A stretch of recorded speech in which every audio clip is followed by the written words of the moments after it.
कि दरवाजे पर नींबू और मिर्ची क्यों टांगा जाता है? दुकान के बाहर, घर के बाहर नींबू मिर्ची क्यों टांगते हैं?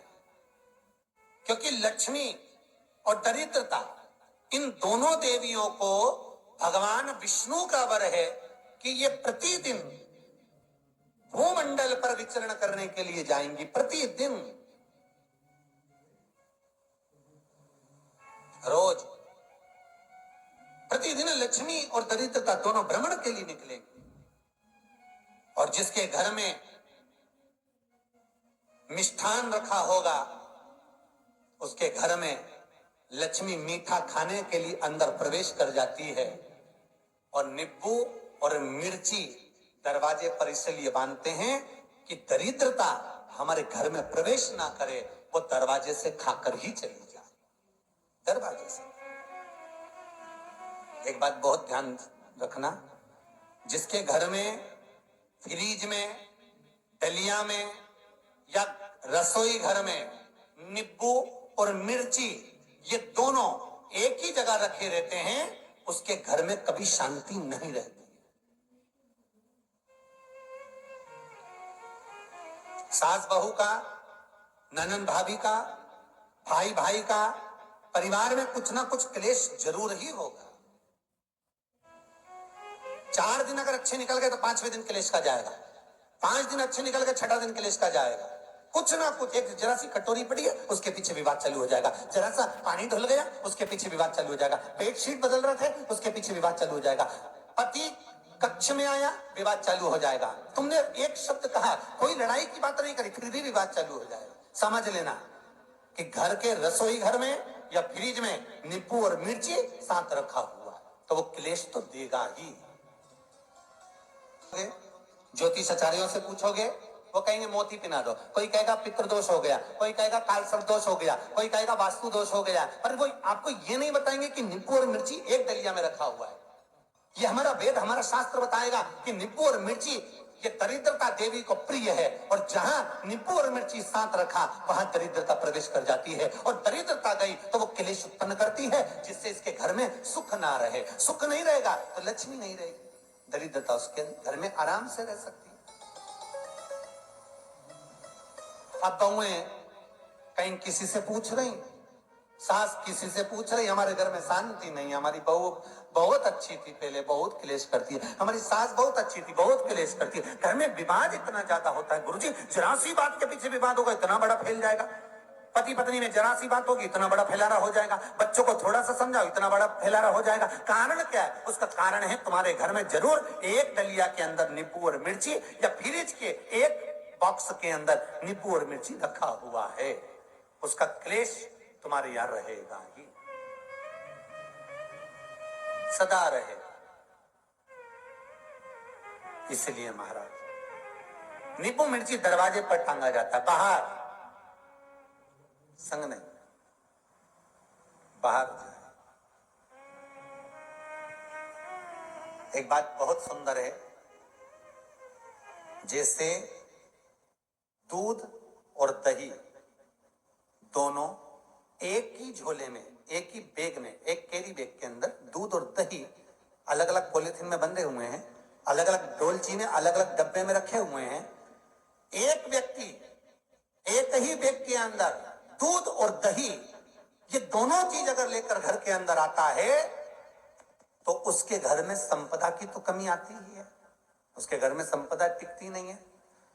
घर में अगर लाख रुपए रखे हैं तो 3 दिन या 4 दिन के अंदर वो पैसा वापस जाना है। दही और दूध अगर एक ही साथ आया है, एक ही व्यक्ति एक ही झोले में, एक ही बैग में, एक ही कैरी बैग में अगर लेकर आया, उसी तरह नींबू और मिर्ची का भी क्रम है महाराज। कई कई सब्जी वाले उसको एक साथ बांध देते, नहीं नहीं, नींबू भले अलग बैग में डाल लो, पन्नी में अलग बांध कर या झोले में अलग बांध कर मिर्ची रख लो, वो चल जाएगा, पर एक साथ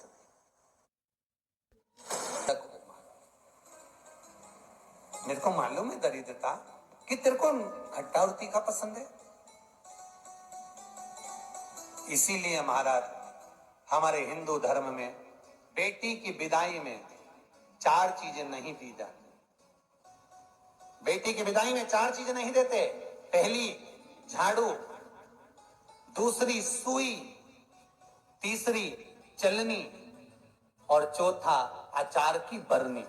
ये बेटी के कन्यादान में, बेटी की विदाई में नहीं देते। बड़ी दे दो, पापड़ दे दो, ये चल जाएगा, पर बेटी की विदाई में, बेटी के कन्यादान में ना तो झाड़ू जाएगी, ना सुई जाती है, ना चलनी जाती है, ना अचार की बरनी जाती है।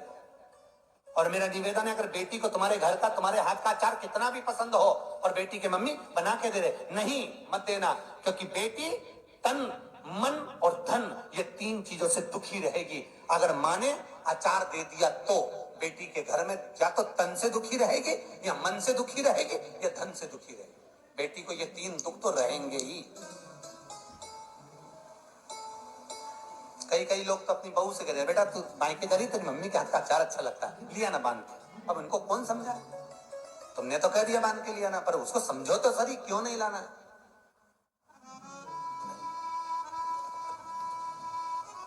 महाराज, दरिद्रता देवी को क्रोध आ गया। लक्ष्मी जी के साथ नारायण जाने लगे तो लक्ष्मी जी बोली, रुको प्रभु, मेरी बहन पीपल के पेड़ के नीचे बैठी है, आप कृपा करो। भगवान विष्णु ने कहा, सुनो लक्ष्मी। लक्ष्मी और नारायण इस पीपल के वृक्ष के नीचे आकर दरिद्रता देवी से मिले हैं। 7 दिन तक, पूरे सप्ताह पीपल के वृक्ष के नीचे लक्ष्मी और नारायण का वासा होगा। जो पीपल के वृक्ष के नीचे आकर दीप जलाएगा, पूजन करेगा, पाठ करेगा, उसको संपदा की प्राप्ति होगी। इतने में दरिद्रता देवी खड़ी हो गई और दरिद्रता ने कहा, वाह नारायण वाह, क्या बात है आपकी, पीपल के वृक्ष के नीचे तुम मिलने के लिए आए, मैं तो पहले से बैठी थी। 7 दिन तुमने अपने कर लिए, इसमें 1 दिन मेरा होगा। भगवान ने कहा, कौन सा? तब दरिद्रता देवी कहती है, रविवार का दिन पीपल के वृक्ष के नीचे ये दरिद्रता देवी विराजमान रहेगी। अगर रविवार के दिन कोई पीपल के वृक्ष के नीचे आएगा तो उसके साथ दरिद्रता देवी उसके घर में प्रवेश करेगी। इसलिए शास्त्र रीति में भगवान विष्णु ने उसी समय पलटवार करते हुए कह दिया, अरे ओ दरिद्रता सुन,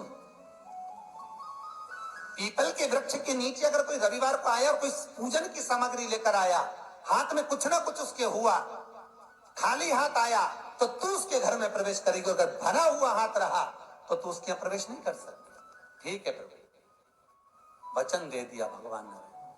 इतने में दरिद्रता देवी भगवान विष्णु से बोली, प्रभु, सारे देवताओं के पीछे अधर्म बैठा हुआ है,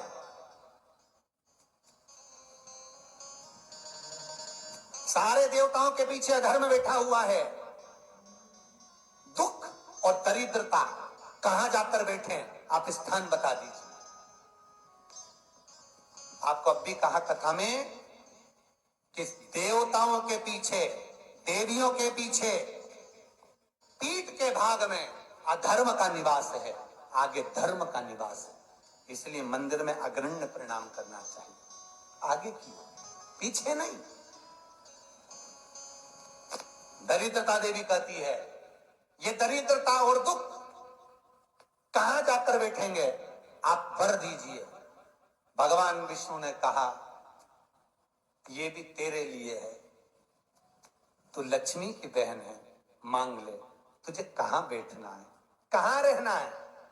दरिद्रता देवी कहती है, जिस घर में स्त्री दोपहर में सोती होगी उसके घर में दुख और दरिद्रता दोनों जाएंगे। जिनके घर में कांटेदार पेड़े लगे होंगे, पौधे लगे होंगे, उनके घर में दुख और दरिद्रता दोनों जाएंगे। जिनके घर में रात्रि में बासी बर्तन पड़े रहेंगे, उनके घर में दुख और दरिद्रता दोनों जाएंगे। भगवान विष्णु बोले, ठीक है। इतने में दरिद्रता देवी बोली, सारे देवताओं में प्रथम मान्य होने वाले श्री गणेश जी महाराज के पीठ के पीछे कोई नहीं बैठा, अधर्म नहीं बैठा। आप हमें वर दो कि दरिद्रता और दुख गणेश जी की पीठ के पीछे विराजमान हो। पृष्ठभाग में दरिद्रता और दुख दोनों रहेंगे, वर दो आप।